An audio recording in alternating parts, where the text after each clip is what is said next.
Did you know that rewarding someone for something they love can actually make them stop loving it?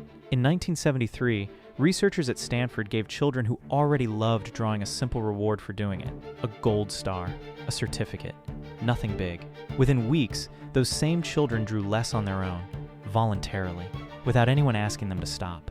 The brain had quietly rewritten the story. The activity went from something they chose to something they got paid for, and once that shift happened, it was very hard to reverse.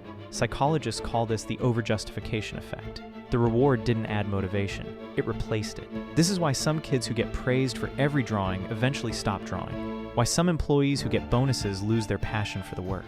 The external reward crowds out the internal one. The most dangerous part? The person doing the rewarding always means well. Every parent, every coach, every manager trying to encourage someone may have quietly broken something instead. Think about the last time someone rewarded you for something you loved. Did it help or did it change how you felt about it?